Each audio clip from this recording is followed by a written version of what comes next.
السلام علیکم ورحمۃ اللہ وبرکاتہ۔ بسم اللہ الرحمن الرحیم۔ اس کا نام ڈاکٹر احمد تھا اور وہ اپنے ملک کا معروف طبیب تھا۔ لوگ اس سے چیک اپ کروانے اور مشورہ لینے کے لیے کافی دیر تک انتظار کرتے۔ اس کی شہرت بڑھتی چلی گئی۔ اس کے ملک کے ایک بڑے شہر میں ایک انٹرنیشنل میڈیکل کانفرنس کا انعقاد ہونے جا رہا تھا، جس میں اسے بھی دعوت دی گئی۔ ڈاکٹر احمد کی خدمات کے پیش نظر فیصلہ ہوا کہ وہ اس کانفرنس میں مقالہ پڑھے گا اور اسے اعزازی شیلڈ اور سرٹیفکیٹ بھی دیا جائے گا۔ ڈاکٹر احمد اپنے گھر سے ایئرپورٹ کی طرف روانہ ہوا۔ آج وہ بہت خوش اور پرسکون تھا۔ آج شام اسے خصوصی تکریم اور عزت سے نوازا جائے گا۔ یہ سوچ کر وہ اور زیادہ آسودہ ہو جاتا۔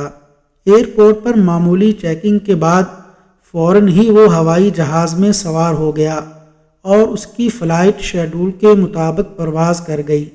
کوئی آدھ پون گھنٹے کے بعد ایئر ہوسٹس کی آواز سنائی دی۔ وہ اعلان کر رہی تھی، معزز حضرات، ہم معذرت خواہ ہیں کہ طیارے میں فنی خرابی کی وجہ سے مجبور ہو کر اسے قریبی ایئرپورٹ پر اتارا جا رہا ہے۔ ہمارے پاس اس کے سوا کوئی چارہ کار نہیں۔ فلائٹ بغیر کسی دشواری کے قریبی ایئرپورٹ پر اتر گئی۔ مسافر جہاز سے اتر کر لاؤنج میں چلے گئے۔ ڈاکٹر احمد بھی دیگر مسافروں کے ساتھ طیارے کے درست ہونے کا انتظار کرنے لگا۔ تھوڑی دیر بعد ایئرپورٹ اتھارٹی نے اعلان کیا کہ خرابی درست ہونے کا فوری امکان نہیں، مسافروں کو متبادل طیارہ آنے تک انتظار کرنا ہوگا۔ نیا طیارہ کب آئے گا کسی کو علم نہ تھا۔ پھر کچھ دیر بعد اعلان ہوا کہ متبادل طیارہ کل ہی آ سکتا ہے۔ ہم اس زحمت کے لیے معذرت خواہ ہیں۔ ڈاکٹر احمد کے لیے یہ اعلان نہایت تکلیف دہ اور چونکا دینے والا تھا۔ آج کی رات تو اس کی زندگی کی بہت اہم رات تھی۔ وہ کتنے ہفتوں سے اس کا منتظر تھا۔ اس کی تکریم ہونے والی تھی۔ وہ کرسی سے اٹھا اور ایئرپورٹ کے اعلیٰ افسر کے پاس جا پہنچا۔ اپنا تعارف کروایا اور کہا، میں انٹرنیشنل معیار کا ڈاکٹر ہوں۔ میرا ایک منٹ قیمتی ہے۔ مجھے آج رات فلاں شہر میں مقالہ پڑھنا ہے۔ پوری دنیا سے مندوبین اس سیمینار میں شرکت کے لیے آئے ہوئے ہیں۔ آپ لوگ ہمیں بتا رہے ہیں کہ متبادل طیارہ 16 گھنٹے بعد آئے گا۔ متعلقہ افسر نے جواب دیا، محترم ڈاکٹر صاحب، ہم آپ کی عزت اور قدر کرتے ہیں۔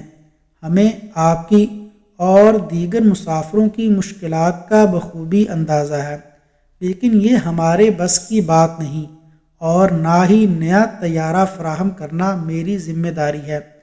البتہ وہ شہر جہاں آپ کو کانفرنس میں شرکت کے لیے جانا ہے، زمینی راستے سے فقط 3-4 گھنٹے کی مسافت پر ہے۔ اگر آپ کو بہت جلدی ہے تو ایئرپورٹ سے کرایہ پر گاڑی حاصل کریں اور خود ڈرائیو کرتے ہوئے مطلوبہ شہر پہنچ جائیں۔ ڈاکٹر احمد لمبی ڈرائیونگ پسند نہ کرتا تھا، مگر مجبوری تھی۔ اس کے پاس کوئی متبادل صورت بھی تو نہیں تھی۔ اس نے آفیسر کے مشورے کو پسند کیا اور کار کرایہ پر لے کر متعلقہ شہر کی جانب روانہ ہو گیا۔ اس نے کچھ ہی فاصلہ طے کیا تھا کہ اچانک موسم خراب ہونا شروع ہو گیا۔ آنن فانن سیاہ گھنے بادلوں نے آسمان ڈھانپ لیا۔ تیز آندھی اس پر مستعد تھی۔ دیکھتے ہی دیکھتے زوردار بارش شروع ہو گئی۔ اندھیرا چھا گیا۔ وہ آہستہ آہستہ راہ سے بھٹکنے لگا۔ اس کی گاڑی کا رخ کسی غلط سمت مڑ گیا۔ موسم کی خرابی کے باعث اسے اندازہ ہی نہ ہو سکا کہ وہ کدھر جا رہا ہے۔ 2 گھنٹے کی مسلسل ڈرائیونگ کے بعد اسے یقین ہو گیا کہ وہ راستے سے بھٹک چکا ہے۔ بھوک اور تھکاوٹ کا احساس بھی اسے ستانے لگا۔ اس کے پاس کھانے پینے کی کوئی خاص چیز بھی نہیں تھی۔ کسی محفوظ ٹھکانے کی تلاش اس کے دل و دماغ پر سوار تھی، جہاں کھانے پینے کی کوئی چیز مل سکے۔ وقت تیزی سے گزرتا چلا گیا اور رات کا اندھیرا پھیلنا شروع ہو گیا۔ وہ ایک چھوٹے سے گاؤں کے پاس سے گزرا اور غیر شعوری طور پر اپنی گاڑی ایک معمولی سے گھر کے سامنے روک دی۔ اس کا ہاتھ گھر کے دروازے پر تھا، وہ اسے کھٹکھٹا رہا تھا۔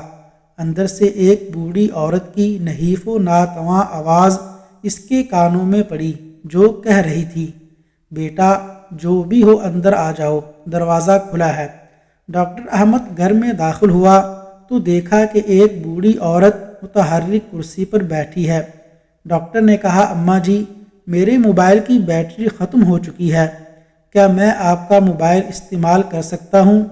بوڑھی عورت مسکرا کر کہنے لگی، بیٹے کون سے فون کی بات کر رہے ہو؟ شاید تمہیں معلوم نہیں کہ تم کہاں ہو۔ ہمارے ہاں بجلی ہے نہ ٹیلی فون۔ یہ تو ایک چھوٹا سا گاؤں ہے جہاں شہری سہولتوں کا کوئی تصور نہیں ہے۔ میرے بیٹے، وہ سامنے میز پر چائے اور کھانا رکھا ہے، لگتا ہے تم بھوکے اور پیاسے ہو، راستہ بھٹک گئے ہو۔ تم پہلے کھانا کھا لو، پھر بات کرتے ہیں، تمہارا سفر بھی خاصا طویل ہے۔ ڈاکٹر احمد نے اس بوڑھی خاتون کا شکریہ ادا کیا اور کھانے پر ٹوٹ پڑا۔ سفر کی تھکاوٹ کے ساتھ اسے شدید بھوک بھی ستا رہی تھی۔ اچانک بوڑھی عورت کی کرسی کے ساتھ والی چارپائی پر حرکت ہوئی اور ایک معصوم نے رونا شروع کر دیا۔ بوڑھی نے اس بچے کو تھپک کر سلایا اور اسے دعائیں دینا شروع کیں۔ وہ اس بچے کی صحت اور سلامتی کے لیے لمبی لمبی عاجزانہ دعائیں کر رہی تھی۔ ڈاکٹر احمد نے کھانا کھایا اور خاتون سے کہنے لگا، اماں جان، آپ نے اخلاق، کرم اور میزبانی سے میرا دل جیت لیا ہے۔ آپ لمبی لمبی دعائیں مانگ رہی ہیں، مجھے امید ہے کہ اللہ تعالیٰ آپ کی دعائیں ضرور قبول کرے گا۔ میرے بیٹے، وہ بڑھیا گویا ہوئی، میرے اللہ نے ہمیشہ میری دعائیں سنی اور قبول کی ہیں۔ بس ایک دعا باقی ہے جو میرے ضعف ایمان کی وجہ سے پوری نہیں ہوئی۔ تم تو مسافر ہو، دعا کرو کہ وہ بھی قبول ہو جائے۔ ڈاکٹر احمد کو اشتیاق پیدا ہوا، کہنے لگا، اماں جان، وہ کون سی دعا ہے جو قبول نہیں ہوئی؟ آپ مجھے اپنا کام بتائیں، میں آپ کے بیٹے کی طرح ہوں، انشاءاللہ اسے ضرور کروں گا، آپ کی خواہش کا پورا احترام کروں گا۔ وہ خاتون کہنے لگی، میرے عزیز بیٹے، وہ دعا اور خواہش میرے اپنے لیے نہیں بلکہ اس یتیم بچے کے لیے ہے جو میرا پوتا ہے۔ اس کے ماں باپ فوت ہو چکے ہیں اور اسے ہڈیوں کی ایک بیماری ہے جس کی وجہ سے یہ چلنے پھرنے سے معذور ہے۔ میں نے اس کے بہت علاج کروائے ہیں، بڑے بڑے ڈاکٹروں کے پاس لے کر گئی ہوں، مگر تمام اطباء اس کے علاج سے عاجز آ گئے ہیں۔ لوگوں نے مشورہ دیا ہے کہ اس ملک میں احمد نام کا ایک ڈاکٹر ہے جو اس مرض کا علاج کا ماہر ہے، اس کی شہرت دور دور تک ہے، وہ بڑا مانا ہوا سرجن ہے جو اس کا آپریشن کر سکتا ہے، مگر وہ تو یہاں سے بہت دور رہتا ہے، اس تک پہنچنا کوئی آسان کام تو نہیں۔ تم میری حالت دیکھ رہے ہو، میں عمر رسیدہ ہوں، کسی وقت بھی بلاوا آ سکتا ہے۔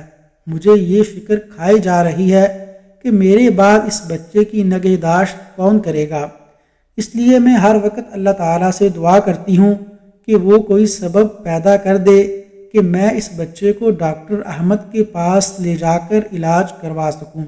ہو سکتا ہے کہ اس یتیم بچے کو ڈاکٹر احمد کے ہاتھوں شفا مل جائے۔ ڈاکٹر احمد اپنے جذبات پر قابو نہ رکھ سکا، اس کی آنکھیں بھیگ چکی تھیں۔ رندی ہوئی آواز میں اس نے کہا، اماں جان، میرا طیارہ خراب ہوا، پھر خوب طوفان، آندھی اور بارش آئی، اللہ تعالیٰ نے مجھے گھیر گھار کر آپ کے گھر بھجوا دیا، آپ کی آخری دعا بھی قبول ہو چکی ہے۔ اللہ رب العزت نے ایسے اسباب مہیا فرما دیے ہیں کہ ڈاکٹر احمد خود چل کر آپ کے گھر آ گیا ہے۔ اب میں آپ کے پوتے کا اللہ نے چاہا تو پوری محنت اور توجہ سے علاج کروں گا۔ قرآن کریم میں اللہ تبارک و تعالیٰ نے سچ فرمایا۔ ترجمہ، بے کس کی پکار کو جب وہ پکارے کون قبول کر کے سختی کو دور کر دیتا ہے اور تمہیں زمین میں جانشین بناتا ہے۔ کیا اللہ کے ساتھ کوئی اور بھی معبود برحق ہے؟ تم لوگ بہت کم نصیحت و عبرت حاصل کرتے ہو۔ وصلی اللہ علی نبینا محمد وعلی آلہ واصحابہ اجمعین۔